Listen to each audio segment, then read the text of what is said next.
महमल, अगर तैयबा गुल को लाके जिस तरह से वो इल्ज़ाम लगा रही हैं, और फिर हमारे नुमाइंदगान भी, आज मैं सुबह एजाज सैयद को सुन रही थी, क्योंकि बड़ा पुराना केस है, 2019 से सारा कुछ निकलता आ रहा है और हम बड़ी दफ़ा पहले भी डिस्कस कर चुके हैं।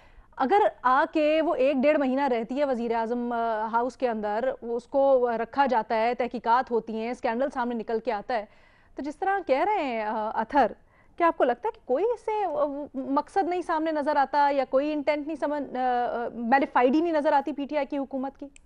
देखिए लीना, पहली बात तो ये है कि इसमें मेरा ऑप्शन हाँ का है, और उसकी वजह ये है कि अगर इस बात को जो अथर बात कर रहे हैं कि कोई रिकॉर्ड्स जो हैं, चलें ये हमारे जैसे मुल्क के अंदर तो रिकॉर्ड्स के साथ भी बड़ा कुछ हो जाता है, लेकिन चले मान लेते हैं उन्हें हब से भेजा में अगर नहीं भी रखा गया, लेकिन कुछ चीज़ें तो वेरीफाई हुई हैं ना। पहली चीज़ ये कि पीएम पोर्टल के अंदर उन्होंने ये शिकायत की, जो उन्होंने उनके साथ ये हरासगी का वाक़या हुआ, इस चीज़ की उन्होंने शिकायत की, ये चीज़ बिल्कुल वेरीफाइड है।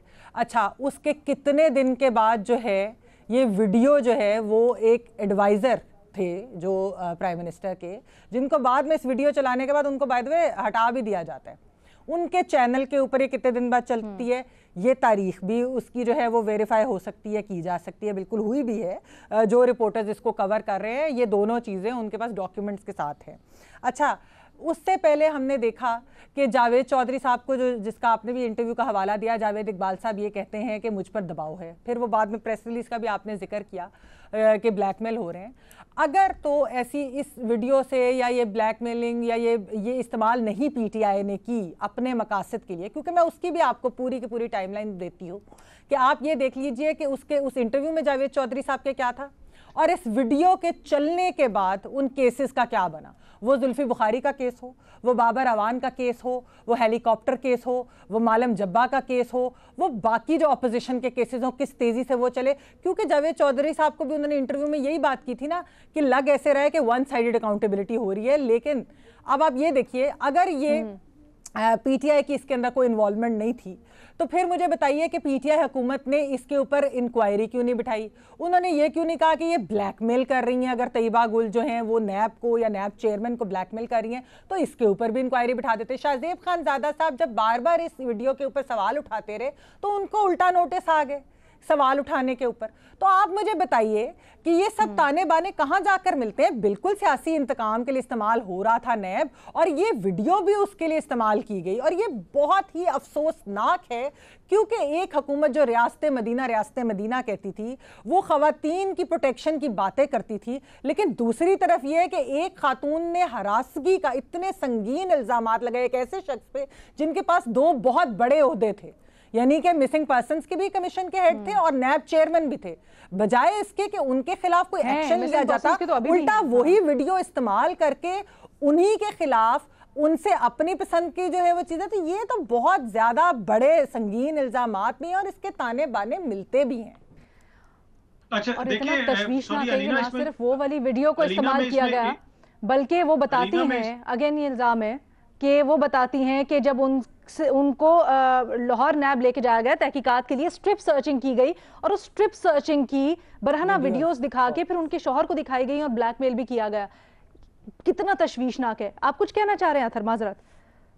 जी, मैं इसमें ये कह रहा हूं कि चेयरमैन नैब इसी मुल्क में है। अब तो देखें, बड़े सादे अमीन और बड़े अच्छे लोगों की हुकूमत आ गई है, तो वो करे ना कार्रवाई। 3 महीने हो गए हैं, अब तो चीजें भी सामने आ गई हैं। अब बता दें होनी चाहिए अतर, इसमें तो कोई दो राय नहीं है। वो तो दूसरा फेज है ना, वो तो हम कह रहे हैं। इसमें तो मेरा ख्याल है कि एग्जैक्टली इसमें तो कोई भी मेरा ख्याल है इसकी नफी नहीं करेगा कि इंक्वायरी नहीं होनी चाहिए, लेकिन क्या सर्कमस्टेंशियल एविडेंस से ये मिलता है, कड़ियां मिल रही हैं? नहीं अतर, मुझे आप बताएं, पीएम पोर्टल के ऊपर अगर कोई शिकायत करे हरासमेंट की, सेक्सुअल हरासमेंट की शिकायत करे, और उसके बाद उनसे वीडियो लेकर एक चैनल के ऊपर चला दी जाए जो आपके एडवाइजर का चैनल है, तो उससे इंसान क्या सोचेगा? और उसके बाद कोई एक्शन लिया गया क्या चेयरमैन नैब के ऊपर? नहीं, उन्हीं की पिछली हुकूमत थी ना, रियासत मदीना वाली हुकूमत थी ना। आप इस हुकूमत को तो आप छोड़े ना, आप इनको सादे कमीन कह रहे हैं, लेकिन असल में तो सादे कमीन तो जो है वो अदालत ने पिछली वजीर आजम को कहा था ना। तो आप मुझे बताएं ना, उन्होंने क्या एक्शन लिया? वो तो देखिए, उन्होंने तो ये सारी बुराई कर दी ना, हमने साबित कर दिया। नहीं, सादे कमीन और रियासत मदीना वो थी। नहीं, आज की तो आपके मुताबिक इम्पोर्टेड हुकूमत है ना। नहीं नहीं, मैंने तो इस हुकूमत को ना उसको कभी कुछ कहा था ना इसको कभी कुछ कहा, पर मैं ये कह रहा हूँ कि ये जो इतनी अच्छी नेक हुकूमत है वो तो हमने साबित कर दो ही दिया तो कि अच्छे जो आदमी है, कुछ मैं भी उन्हें तैयबा कतर गुल है ने कहा, जो जो कोई कुछ किसी को भी कुछ नहीं इमरान कहते। खान के खिलाफ कहा गया वो गॉस्पल ट्रूथ है, वो बिल्कुल सच है, हर चीज सच है। नहीं, तो अब नई पोर्टल वाली हुकूमत आ गई है चीज, ना, और जब वीडियो, क्या वीडियो नहीं चली? क्या वो एडवाइजर नहीं थे जिनके चैनल पे तो चली? वीडियो क्या पीएम पोर्टल पे एडवाइजर को शिकायत दी नहीं किस आई? वीडियो? देखिए मसला ये है कि इस वक्त ये है कि वीडियो वो एडवाइजर को इन्होंने खुद दी थी, ठीक है कि नहीं, यूएसबी के ऊपर डाल के दी थी, बाद किस में जब वजह वो से दी चली थी? तो उस उन्होंने बता एडवाइजर भी को दिया फारिग कि भी किस किया तरह गया। से ली गई थी, क्या हुआ?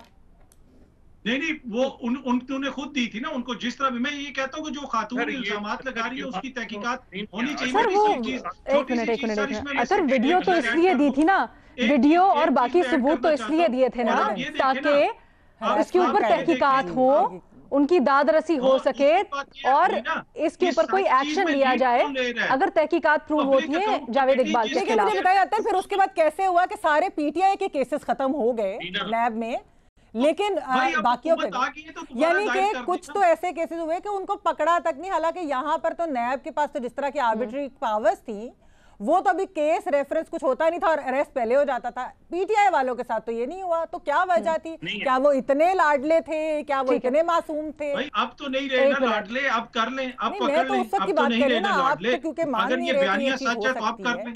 अलीना अच्छा, अगर अब मुझे वाली जो बात है, अब वाली जो बात है, मुझे इजाजत दीजिएगा, मुझे इजाजत दें, एक मिनट। मैं साहब आपके पास भी आती हूँ, पहले न्यायी साहब को शामिल गुफ्तगू करते हैं।